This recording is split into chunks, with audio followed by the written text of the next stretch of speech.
안녕하세요, 여러분. 잘 지냈어요? 이제 다음 주면 2025년이 시작됩니다. 시간이 도대체 왜 이렇게 빨리 가는 건가요? 매년 이맘때가 되면 시간이 빠르다는 말을 꼭 하게 되는 것 같아요. 2024년을 돌이켜보면 개인적으로는 매우 바쁘게 산 해였고요.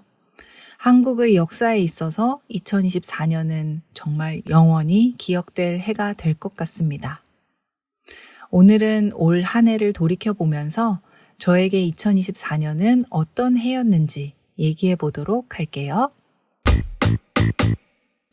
저에게 2024년에 가장 중요했던 일 한 가지를 꼽으라면 저는 단연코 유튜브를 시작한 일이라고 말하고 싶어요. 코리안 버디 케이진이란 이름으로 첫 영상을 올린 건 1월 16일이에요. 그날 얼마나 떨리고 긴장됐는지 아직도 기억이 납니다. 사실 제가 맨 처음 유튜브를 시작한 건 케이진의 채널이 아니었어요. 첫 시작은 한국어 맞춤법 채널이었는데 1년을 꾸준히 업로드를 하니 채널의 구독자 수가 1200명 정도가 됐습니다. 1200명의 구독자는 유튜브에서 매우 적은 숫자예요. 냉정하게 보자면 실패에 가까운 유튜브 채널이었죠. 하지만 그 채널을 통해 제가 배운 것이 참 많았어요. 유튜브를 하기 위한 기술적인 부분, 예를 들면 영상을 만드는 방법, 썸네일을 만드는 방법, 업로드하는 방법, 유튜브의 알고리즘 예측하는 방법, 구독자의 관심도를 파악하는 방법 등등 말이죠. 하지만 진짜로 제가 유튜브를 운영하면서 크게 배운 건 따로 있어요. 바로 꾸준함입니다. 첫 번째 채널의 구독자 수 1200명이 큰 숫자는 아니지만 만약 그 사람들이 한 곳에서 모인다고 생각해 보세요. 결코 적은 숫자가 아니라는 사실을 알 수 있습니다. 그래서 저는 무엇이든 꾸준히 이어간다면 작든 크든 결과가 만들어진다는 사실을 깨닫게 됐어요. 그래서 오히려 두 번째 채널 케이지는 시작하기 전에 고민이 많았습니다. 왜냐하면 과연 내가 꾸준하게 이어갈 수 있을까? 라는 생각 때문이에요. 처음에는 자신이 없었어요. 지금 튜터 활동을 하면서 아이를 키우는 것도 시간이 부족할 때가 있는데 유튜브는 한번 시작하면 멈추면 안 된다고 생각했거든요. 그런데 아무리 생각해도 결론은 한 가지더라고요. 시작하지 않으면 아무것도 일어나지 않는다는 것.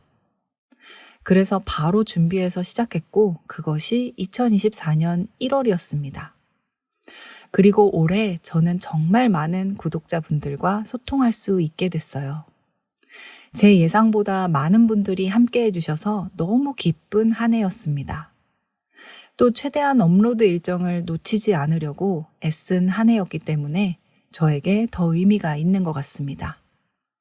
이 기회를 통해 다시 한번 케이진의 팟캐스트를 함께 해주시는 구독자분들께 진심으로 감사하다는 말 전하고 싶어요. 2025년에도 더 좋은 콘텐츠로 함께 할 수 있도록 최선을 다하겠습니다. 그리고 올해 또 기억에 남는 한 장면은 바로 저희 가족의 해외여행입니다. 제 아들이 어렸을 때부터 에펠탑과 빅벤을 직접 보고 싶어 했어요. 그때마다 제가 10살이 되면 같이 보러 가보자고 말했었는데요. 올해 아들이 10살이 되던 해였습니다. 그래서 올 봄에 파리와 영국을 다녀왔어요. 저는 아이가 태어나기 전 남편과 유럽 여행을 여러 번 했었지만 파리와 영국은 처음이었어요. 한국에서 영국까지는 직항으로 보통 14시간 이상 걸리는데요. 저희는 중간에 아부다비를 경유해서 갔어요. 예전에도 독일, 이탈리아 등 여행을 갔을 때 중간에 경유해서 갔었는데요. 올해는 그때보다 유난히 비행시간이 더 길게 느껴지더라고요. 이것도 세월이 흘러서 그런 건가요? 이번 여행은 영국에 도착하는 게 가장 큰 고비였던 것 같아요. 물론 아들은 매우 신나서 시차 적응도 필요 없이 아주 잘 지냈고요. 그렇게 소원하던 빅벤과 에펠탑을 잘 구경했습니다. 하지만 지금 아들에게 가장 즐거웠던 순간이 무엇이었냐고 물어보면 빅벤 옆에 있던 놀이터에서 비둘기를 보고 놀았던 거라고 대답해요. 참 아이답습니다. 가족여행을 이렇게 멀리 간 것이 처음이어서 가기 전에 걱정이 많았어요. 아이가 혹시 갑자기 아플까봐 준비할 것도 많았고 보고 싶은 것이 너무 많지만 다 볼 수 없으니 무엇을 선택할지도 매우 고민됐어요. 그런데 다녀오고 나니 결국 남는 건 함께 웃고 떠들며 맛있는 거 먹고 장난친 기억이더라고요. 지금 생각하면 뭘 그렇게 고민했나 싶어요. 어차피 함께 있는 것만으로도 충분했을 텐데 말이죠. 그래도 아쉬운 건 하나 있어요. 아이와 함께하는 여행이다 보니 남편과 술 한 잔을 제대로 못했습니다. 영국의 펍도 가보고 싶고 파리의 아름다운 밤거리도 걸어보고 싶었지만 그건 다음으로 미룰 수밖에 없었네요. 언젠가 또 기회가 있겠죠?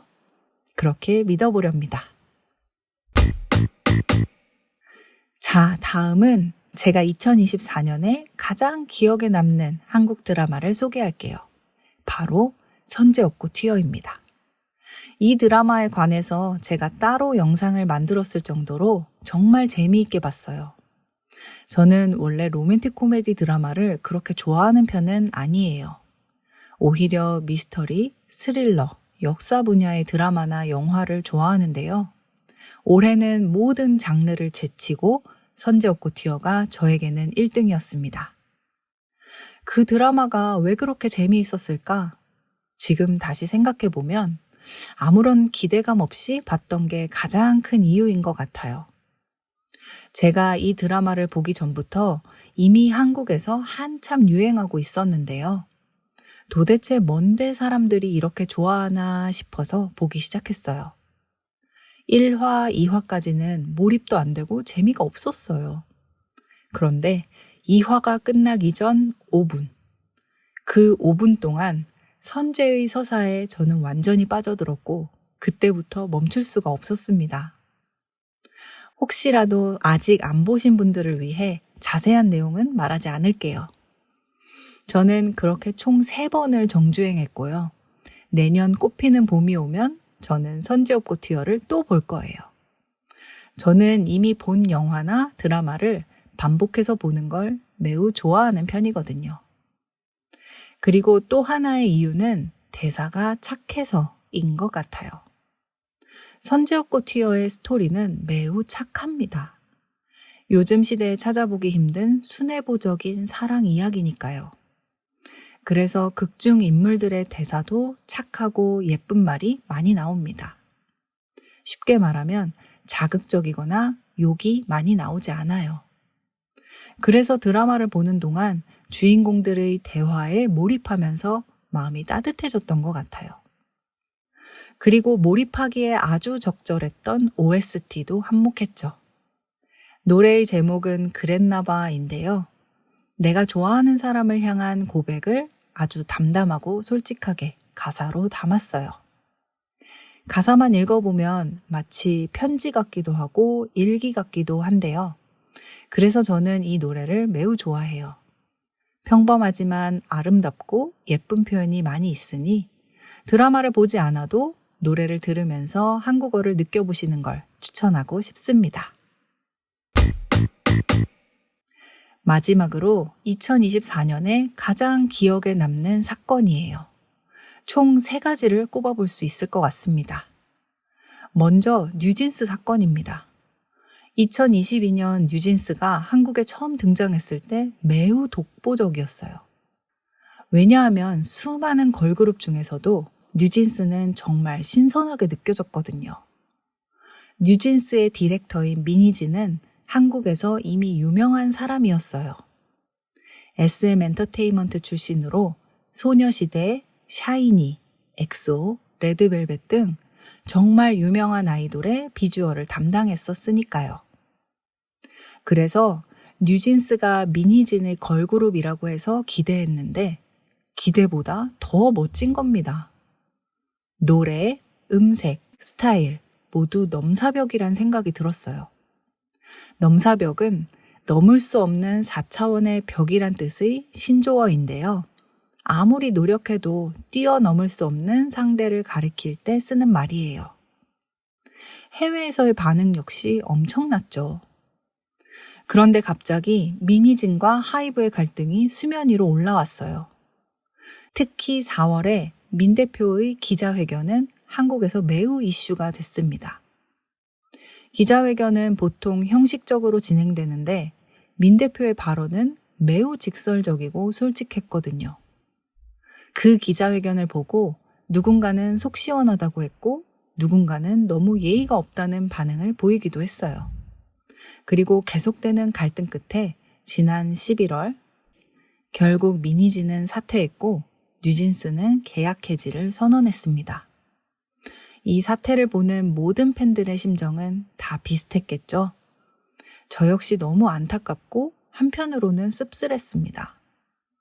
K-팝 역사상 가장 빨리 성장한 그룹이 소속사 내부 문제로 이런 난관에 빠지다니 많이 안타까웠어요. 그래서 이 사건이 2024년의 최고의 사건이지 않을까 생각했었는데요.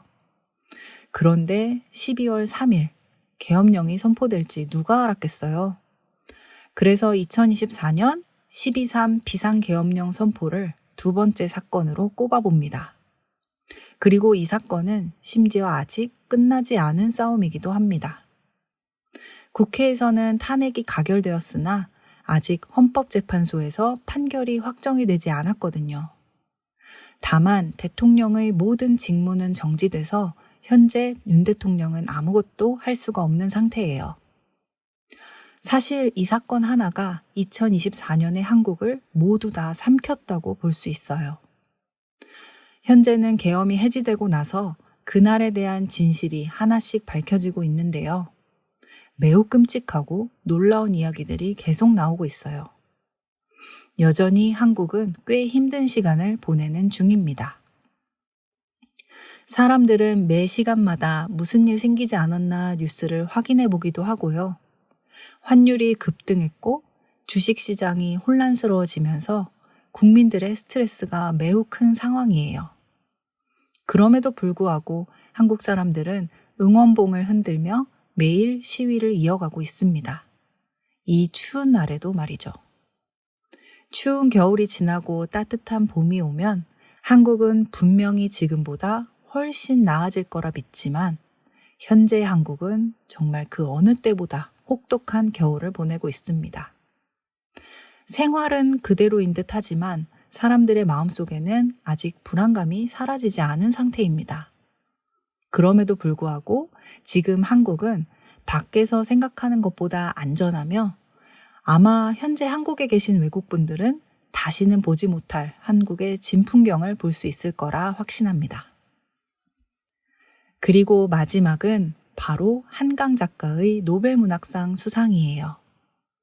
참 아이러니한 것은 한강 작가의 소설 중에 한국 현대사의 어두운 배경을 가진 작품이 많다는 것입니다. 그래서 한국 사람들이 이런 말을 해요. 어떻게 노벨문학상과 비상계엄령이 같은 해에 일어날 수가 있냐고요. 정말 기가 막히고 가슴이 아픈데 또 자랑스럽기도 합니다. 너무나 복합적인 감정이 들어요.